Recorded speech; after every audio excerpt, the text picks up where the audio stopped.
자, 오늘도 헬마우스 임경빈 작가와 함께합니다. 어서 오세요. 안녕하세요. 예, 유전은 뭐 연일씩 그렇군요. 예. 네, 내일 이제 유전 관련해 가지고 그 석유 관련된 컨설팅을 맡았던 예. 업체의 대표 출신 아브레오 박사가 이제 인터뷰를 예정을 하고 있는데 관련된 논란들이 좀 계속 제기가 되고 있습니다. 지난해에 호주의 최대 석유 개발 회사로 불리는 우드사이드라는 업체가 있는데요. 예. 지금 이제 문제가 되고 있는 그 동해 심해 관련해서 가스전 공동 탕사 작업에 참여를 해왔었는데 그 사업에서 우드사이드가 이제 철수했다는 네. 사실이 시사인 보도를 통해서 알려졌습니다. 그러면서 우드사이드가 했었던 평가가 이 유전 개발 사업에 대해서는 장래성이 없다. 장래성이 없다. 이런 예. 평가를 내린 걸로 확인이 됐습니다. 우드사이드의 이제 자사 홈페이지에 공개된 보고서, 이제 반기 예. 보고서를 보니까 2023년도 반기 보고서에 예. 이렇게 적혀 있습니다. 우드사이드는 탐사 포트폴리오를 최적화하는 과정에서 더 이상 장래성이 없는 광구를 퇴출시켰다라고 했는데, 예. 그러니까 엑시트했다라고 표현이 되어 있는데요. 그 엑시트한 광구 중에 한국이 적시가 되어 있습니다. 네. 그래서 트리니다드 토바고 심해 5광구 철수 결정과 함께 캐나다, 한국, 미얀마 A-6 광구에서 공식 철수했다라고 이제 적시가 되어 있습니다. 그래서 뭐 저희 이제 그 우리나라의 한국석유공사 같은 경우는 오랫동안 우드사이드하고 이제 협력을 해왔는데 우드사이드가 영일만 일대 탐사의 초기, 그러니까 2007년부터 이 작업을 같이 수행을 예. 해왔었고요. 2016년까지 대규모 석유와 가스의 매장 가능성이 높다고 그동안 우리 정부가 이제 주목을 해왔던 8광구 지역 그리고 6-1광구 북부 지역에 대한 탐사를 공동으로 수행을 했었습니다. 그리고 그 결과로 2019년부터 2029년까지 한국석유공사하고 우드사이드가 같이 이 지역에 대해서 이제 조광권, 예. 이제 광물을 개발할 수 있는 권한을 나눠 갖는 예. 계약을 이미 체결한 바가 있습니다. 그래서 50%씩 조광권을 나눠 갖고 같이 개발을 하자라고 이제 계약하고 이제 작업을 수행을 해왔는데 작년에 결국 이제 우드사이드가 이 사업을 포기하고 예. 나가버린 거죠. 예. 그러면서 지금은 이제 조광권을 한국석유공사가 이제 100% 갖고 있는 이제 그런 상황입니다. 그래서 보니까 우드사이드가 2022년 하반기에 철수를 시작을 했고요. 예. 2023년 1월경에 최종적으로 철수를 마무리한 걸로 확인이 됐습니다. 예. 그래서 석유공사가 이 가망이 없다고 호주 회사가 포기하고 나간 광고에 대해서 다시 재확인하는 작업을 그동안 액트지오. 이번에 문제가 된 액트지오하고 예. 이제 같이 수행을 해왔다. 컨설팅을 맡겨서 결과를 받아봤다. 이게 지금 최종적으로 정리된 내용이 되겠습니다. 예, 우드사이드가 굉장히 큰 회사잖아요. 그렇습니다. 호주 석유 회사 중에서는 이제 큰 회사입니다. 그리고 좀 이따 다시 얘기하겠지만 액트지오는 상당히 어떤 규모 면에선 상대가 안 되는 회사 같아요. 굳이 이제 비교를 하자면 그 뭐랄까요, 이제 맞는 어떤 분야나 범위가 좀 다른 건데 우드사이드 같은 경우는 초기에 이 광고를 탐사하는 작업부터 예. 이제 상업적 개발을 마무리하는 단계까지도 다 수행할 수 있는 예. 종합 개발 탐사 업체다라고 이제 볼 수가 있는 거고요. 그리고 이제 투자 작업도 같이 합니다. 근데 이제 액트지오 같은 경우는 중간에 서류를 중심으로 해서 컨설팅을 제공하는 쪽에 가까운, 그러니까 분석해서 결과 보고서를 만드는 회사 쪽에 가까운 거라서 회사의 규모를 비교할 수 있는 수준은 아니죠. 그 수준도 아니고, 그리고 또 이 어떤 석유의 경제성 분석이나 이런 걸 하려면 우드사이드가 훨씬 더 전공에 가까운 것 같은데요. 지금 말씀하는 걸 들어보니까. 예. 굳이 따지자면 그렇긴 합니다. 근데 이제 우드사이드 같은 경우는 종합개발 회사이기 때문에 모든 단계에 대해서 이제 다 관여할 수 있는 어떤 그 전문성을 갖고 있는 회사라서 좀 분야가 좀 다르다고 이 전문가들은 평가를 하더라고요. 근데 이제 이 해당 업체 같은 경우, 액트지오 같은 경우는 물리탐사의 결과를 분석하는 데 있어서는 뭐 나름의 전문성을 어느 정도 인정할 수도 있다. 왜냐하면 이제 이 회사의 그 CEO를 맡고 있었던 박사 같은 경우에는 그동안 뭐 엑슨모빌 같은 국제 글로벌 정유 회사에서 오랫동안 일해왔었던 전문성을 어느 정도 좀 인정받는 사람이기 때문에 이렇게 이제 뭐 전문 컨설팅 업체 같은 경우는 규모 자체가 크지 않더라도 그 회사에 몸담고 있는 사람들의 인력의 전문성이 어느 정도가 되느냐 그거에 따라서 이제 평가가 갈리기 때문에 규모만 놓고 이제 단순 비교하기는 좀 어렵다는 평가도 있긴 합니다. 예, 그러나 액트지오가 무슨 오늘 여러 보도가 있던데 뭐 1파운드, 그러니까 우리 돈 한 1,몇백 원이 뭐 설립 자금이다, 뭐 이런 얘기도 있고요. 기사 보면. 역시 마찬가지로 이제 규모와 관련된 문제인 건데 시사인이 추가 보도한 게 뭐냐면 액트지오가 지난해 2023년에 영국에다가 별도 법인을 이제 설립을 했는데요. 뭐 일종의 글로벌 기업화하는 거죠. 미국에 원래 본사가 있었고 영국에도 별도 법인을 설립을 했는데 그 법인의 소유주는 이번에 이제 한국에 온 그 아브레오 박사가 아니고 르네 종크라는 사람, 그러니까 에버딘 대학의 명예 교수로 되어 있습니다. 스코틀랜드에 있는 대학교죠. 그 에버딘 대학에 이제 르네 종크라는 교수가 법인 소유주로 되어 있고, 그리고 사무실은 에버딘에 있는 르네 종크 교수의 집으로 돼 있습니다. 휴스턴의 그 아브레오 박사의 자택이 회사의 본사로 돼 있었던 거랑 마찬가지로 영국의 법인도 조그맣게 사무실 하나를 이제 회사로 등록을 해놓고, 근데 이제 그 사무실도 결국 이제 회사 소유주의 집이었던 거고요. 비슷하게 일종의 1인 기업처럼 좀 운영이 되고 있더라. 그러니까 지금 지속적으로 문제제기가 되고 있는 게, 이렇게 규모가 작은 회사에 수천억 원 규모의 이 수입 저 사업 자금이 투입되는 사업을 통으로 맡기는 게, 혹은 뭐 그 사실상의 어떤 사업 경제성에 대한 최종적인 결정 권한을 맡기는 게 맞느냐, 이런 문제 제기가 좀 계속 되고 있는 거죠. 그런데 우드사이드는 어쨌든 장래성이 없다고 결론을 내린 거 아닙니까? 이 큰 호주 최대 회사가요. 네네. 그런데 정반대 결론이에요. 그렇다면? 그러니까 이게 이제 어떻게 되는 거냐면, 우드사이드가 2023년 1월에 이 사업을 접고 빠져나갔습니다. 그러고 나서 2023년 2월에 우리 석유공사가 액트지오에다가 심층 분석을 추가로 맡긴 거죠. 그러니까 같은 자료를 가지고요. 그렇습니다. 같은 자료입니다.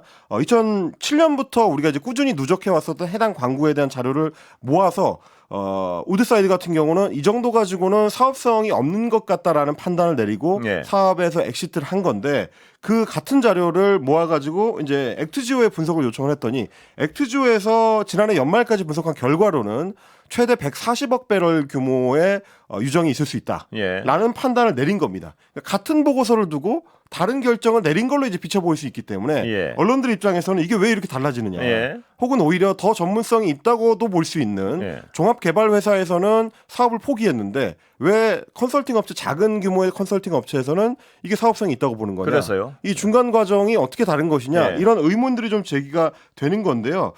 산자부 같은 경우는 그래서 이 기사를 통해서 의혹 제기가 되니까 사실관계에 부합하지 않는 기사다라고 이제 곧바로 반박하고 나섰습니다. 우드사이드가 철수한 이유는 2022년에 호주의 자원개발 기업인 BHP, 역시 마찬가지로 굉장히 큰 글로벌 기업입니다. BHP하고 우드사이드가 합병을 하면서 기존 추진 사업들을 일부 이제 정리를 했는데, 일종의 이제 구조조정입니다. 구조조정을 하는 과정에서 한국 사업도 이제 구조조정의 대상이 됐을 뿐이지, 실제로 우리 영일만 일대가 완전히 사업성이 없는 걸로 최종 판단을 내린 것이라고 보기는 좀 어렵다. 왜냐하면 우드사이드 같은 경우는 자료 해석을 더 깊이 있게 해가지고 시추를 본격적으로 추진하기 바로 전 단계라고 할 수 있는 유망 구조화. 그러니까 이제 기름띠가 형성된 구조를 파악하는 단계까지 가지는 않고 그 전 단계에서 자료 분석을 끝냈기 때문에 조금 더 정밀하게 분석을 우드사이드에서 했었더라면 거기서도 비슷한 결과가 나올 수 있었는데, 그 전 단계에서 끊고 나간 것이다. 그러니까 완전히 이 사업에 대해서 최종적인 심층 평가를 내린 건 아니다. 이렇게 또 우리 산업자원부하고 석유공사에서는 설명을 하고 있습니다. 근데 그 해명을 들어도 의구심이 가시지 않는 게요. 일단 우드사이드 홈페이지에서 장래성이 없다고 분명히 규정을 하고 있죠. 그 홈페이지에서는. 그렇습니다. 이거는 뭐 다른 해석의 여지가 없이 장래성이 없다고 딱 써놓은 거고요. 뭐 이제 장래성이 없다고 한 게 우리 그 영일만 앞바다만 그렇다 그러면은 이런 데가 장래성이 없다는 거죠. 트리니다드 토바고라든지 캐나다라든지 뭐 다른 뭐 소위 유망 그 구조가 있다라고 이제 불려왔었던 곳들에 대해서도 비슷한 평가를 내렸기 때문에, 그러면 이제 민간 기업 입장에서 봤을 때 사업성이 높은 쪽을 남기고 사업성이 떨어지는 쪽을 구조조정할 수밖에 없는 거라서, 그러면 결국 영일만 일대는 이제 글로벌 기업이 봤을 때는 사업성이 없는 것도 아니냐, 이런 얘기가 나오는 거죠. 바로 그 부분이죠. 그러니까 이 거대 회사가 호주 최대 회사가요. 돈이 될 거였으면 이렇게 쉽게 장래성이 없다고 규정하고 구조조정을 뭐 했건 안 했건, 그렇습니다. 이 사업을 포기할 이유가 없지 않습니까? 장래성이 있다면. 그리고 이제 우리 석유공사하고 5대5 개발권을 갖고 있기 때문에, 만약에 이번에 결론 내린 것처럼 140억 배럴 규모의 유정이 있다고 하면 엄청난 이득을 포기하고 빠져나간 게 되는, 그럴 이유가 거죠. 없지 않습니까? 그러니까 굳이 따지자면 이유는 없는 거고, 만약에 우드사이드가 모르고 그냥 빠져나간 거라고 하면 이제 사업 판단을 전혀 잘못 내린 게 되는 셈이죠. 자, 그렇다면 이런 어떤 의문이 자꾸 제기되는 상황에서는요. 정부로서는 어떤 구체적인 자료를 좀 계속 제공해야 될 것 같은데 자료 제공이 잘 안 되고 있다는 데 문제가 있는 것 같아요. 그래서 오늘 이제 뭐 경향신문을 비롯해서 몇몇 신문에서 보도한 내용이 뭐냐면 민주당의 이제 김원희 예. 의원이 이번에 이제 산업자원부를 이제 총괄하는 산자위원회에 이제 소속이 돼 있는데요. 자료 요청을 산자부에 많이 했습니다. 특히 액트지오랑 한국석유공사 사이에 이제 주고받은 공문들 이런 거는 주요 판단을 어떻게 했는지를 이제 살펴볼 수 있는 내용이기 때문에 이제 중요할 텐데 그 부분에 대해서 산자부에서는 이게 영업 기밀에 해당하기 때문에 자료 제공을 할 수 없다라고 이제 밝혀왔다는 겁니다. 김원희 의원실이 질의를 17가지를 하면서 자료 제출 6개 항목에 대해서 이제 요청을 했는데 전부 자료 제공 불가. 이렇게 이제 답변을 받았다는 거라서 그러면 이제 국회의원실에서도 받아볼 수 없는 자료를 과연 기자들한테는 내일 기자회견을 한다고 치더라도 충분히 제공을 할 것이냐. 그럼 자료가 충분히 제공되지 않은 상태에서 우리 국민들을 위해서 이제 이제 언론사들이 충분한 분석을 할 수 있는 수준이 될 거냐. 이 부분에 대해서 이제 의문이 제기될 수 있는 그러니까 거죠. 구체적인 자료를 받아야지 검증을 할 거 아닙니까? 언론사고 그렇습니다. 어디고. 근데 네. 그 자료 자체를 기밀이라고 그러면서 안 주면서 어떤 경제성이 있다고 자꾸 강조를 하면 굉장히 불안해지는 거예요, 국민들은 또. 그래서 지금 이제 자료 요구를 여러 의원실에서 이제 다양하게 산자부 쪽에 하고 있는데 김원희 의원실의 이제 설명을 들어보더라도 기초 판단을 할 수 있는 정도로는 그래도 자료를 줘야 이 민주당 의원실들에서 이 국정감사를 위해서라도 이게 필요한 정도의 이 어떤 자료를 확보할 수 있지 않겠느냐. 아예 모든 자료에 대해서 원천적으로 차단해 버리면은 어떻게 검증을 하느냐. 이제 이 부분을 좀 의문 제기를 하고 있습니다. 그 내일 몇 시에 하죠? 기자회견? 내일 이제 오전으로 예정이 되어 있습니다. 근데 대통령이 이걸 발표할 때요.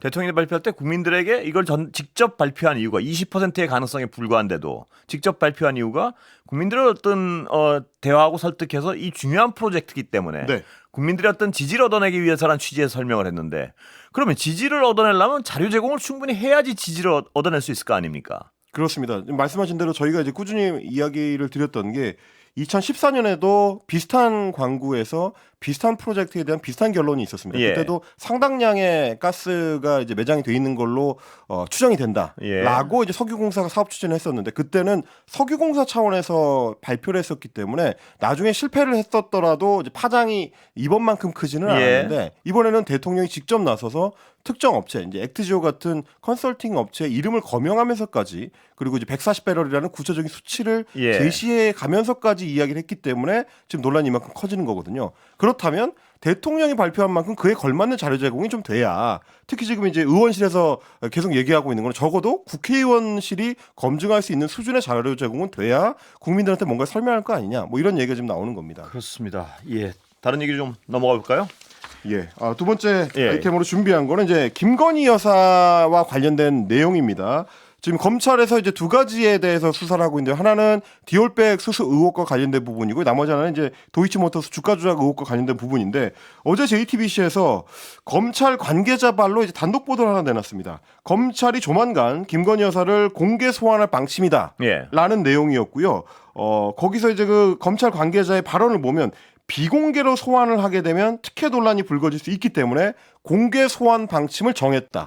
그렇게 되면 김건희 여사는 역대 영부인 중에 최초로 기자들 앞에 포토라인에 서게 되는 그런 대통령 배우자가 될 수도 있는 거라서 굉장히 좀 주목을 많이 받았습니다. 그런데 이제 이 얘기가 나가자마자 곧바로 이제 검찰에서는 반박을 하고 나섰습니다. 서울중앙지검에서 이제 기자들한테 보도 메시지를 보냈는데 김 여사와 관련된 조사 방식, 시기 등등에 대해서는 현재까지 정해진 게 없다라고 반박을 했고요. 수사 일정에 따라서 필요한 수사를 진행한 후에 증거와 법리에 따라서 결론을 내릴 것이다. 수사 결과를 지켜봐 달라 이렇게 메시지를 냈습니다. 그런데 이제 이 메시지 안에서도 기자들은 특정 단어를 뽑아내서 이제 의미를 읽으려고 하는 건데 일단 현재까지 정해진 것은 없다라는 겁니다. 나중에는 정해지는 내용이 달라질 수 있다라는 얘기가 되는 거고요. 그리고 수사 결과를 지켜봐 달라고 했으니까 시일이 지나고 나면 결정 내용이 공개가 될 거라는 얘기가 되는 겁니다. 그러면 결국 지금 이제 여러 방면을 통해서 이야기가 나오는 것처럼 김건희 여사에 대해서 사실상의 공개 소환, 포토라인에 세우는 일이 생길 수도 있다. 왜냐하면 이원석 검찰총장 같은 경우도 지난 3일에 김건희 여사의 소환 필요성을 묻는 기자들의 질문에 대해서 법 앞에 예외도 특혜도 성역도 없다라고 했었기 때문에 그러면 이원석 검찰총장이 임기가 끝나는 9월 이전에 소환 조사가 이루어질 가능성이 있는 거 아니냐라는 예. 기대가 지금 나오고 있는 상황입니다. 어제 그 여기 서종욱 변호사 출연하셨는데요. 네. 검찰은 소환 조사를 할 것 같다. 지금 뭐 여러 가지 분위기는 소환 조사 쪽으로 기울은 것 같습니다. 그러나 네네. 김건희 여사는 거부할 것이다. 이런 전망이 지배적입니다. 근데 그렇다면 검찰 입장에서도요. 다음 수순도 생각해 봐야 되는 게 소환 조사 하겠다고 그렇게 만약 하겠다고 발표를 했는데 네. 김건희 여사 싫어요 하면 알겠습니다. 이러고 끝날 것이냐. 그 참 어떤 그 정리가요. 그렇다면 검찰의 진정성이 있다면 강제 구인까지 가야 되는데 그렇죠. 지금 이 총장 체제에서 강제 구인까지 갈 수 있겠느냐. 뭐 이런 전망까지 벌써 나오는 것 같아요. 이원석 총장의 발언, 그러니까 법 앞에는 예외도 특혜도 성역도 없다는 네. 발언대로 하자면 강제 구인까지 가야죠. 만약 소환 그렇습니다. 뭐 통보를 하고 저희 같은 이제 예. 평범한 시민들이 검찰의 피의자로 됐는데 소환 조사 요청을 받았는데도 안 나가겠다라고 하면 당연히 강제 강제 구인이죠. 구인을 들어올 거거든요. 예. 그러면 평등하다면 그쪽도 이제 마찬가지 조치가 취해져야 될 텐데 그게 이제 가능할 것이냐? 이 부분에 대해서는 여권 내에서도 여러 얘기가 있습니다. 왜냐하면 이재영 국민의힘 강동을 당협위원장 예. 같은 경우는 그동안에는 대체로 여당 내에서도 이 부분에 대해서 좀 강경한 태도를 보여왔었던 인물 중에 한 명인데 그럼에도 불구하고 일국의 대통령 부인인데 예. 어떤 방식으로 소환을 해서 조사할 거냐에 대해서는 협상을 해야 된다라고 이야기를 했습니다. 예. 무조건 검찰 마음대로 하는 거는 맞지 않다라고 했는데 여당 내에서도 소장파들 사이에서도 이제 여러 의견이 엇갈린다는 얘기가 되는 것 같습니다. 다만 검찰 내에서 왜 자꾸 이제 소환 조사 그것도 이제 공개 소환 조사 얘기가 나오느냐를 따져보면 그동안 그 김건희 여사 측의 방어 논리가 뭐였냐면 도이치모터스 주가 조작 사건 관련해서는 이미 서면 조사를 받았기 때문에 예. 굳이 소환 조사를 받을 필요가 없다라는 논리였습니다. 예. 근데 오늘도 또 이제 한겨레 등에서 이제 보도한 내용을 보면 문제의 그 서면 조사 2021년 12월에 이루어졌었던 서면 답변서를 보니까 예. 검찰 입장에서는 이것만 가지고 수사를 마무리하기는 부족하다라는 판단을 내렸다라는 겁니다. 애초에 이제 이 질문지를 보낼 때부터 출석 조사를 전제로 해서 질문지를 구성을 했었는데 그나마도 부실한 질문 답변서를 당시에 김건희 여사 측에서 이제 보내왔다. 그러다 보니까 당시 수사팀도 출석 조사를 할 수밖에 없다라는 의지를 다졌다는 거고요. 예. 그때는 그 공감대가 수사팀 사이에서 이루어져 있었다라는 거를 당시 수사팀의 일원이었던 사람들의 이제 목소리를 통해서 지금 언론 보도가 이루어지고 있는 상황입니다. 예. 그때 그래서 검찰은 김 여사 쪽의 변호인을 통해 출석 의사를 타진을 했는데 김 여사 쪽에서는 출석할 생각이 없었고 예. 대선이 또 얼마 안 남았었기 때문에 어쩔 수 없이 이제 출석 요청을 하지를 못했다는 건데 지금은 상황이 달라졌다라는 판단을 검찰 내에서도 할 수 있는 예. 좀 그런 분위기인 것 같습니다. 근데 이원석 검찰총장은 법 앞에 만인은 평등하고 예외는 있을 수 없다 그랬는데 네. 임기 내내 왜 가만히 있었을까요? 임기가 2년이나 되는데 왜 그 임기 다 끝나가니까 석 달 남을 때까지 왜 예. 그걸 추진하지 못했느냐라는 그게 얘기는 갑자기 궁금한데요. 네, 충분히 할 수 있는 것 같습니다. 예. 자, 시간이 거의 다 됐죠? 예. 오늘 여기까지 해야 될 것 같습니다. 오늘 뒤에 장장코풀 기다리고 있고요. 예. 예. 말씀 감사합니다. 고맙습니다. 예, 임경빈 작가였습니다.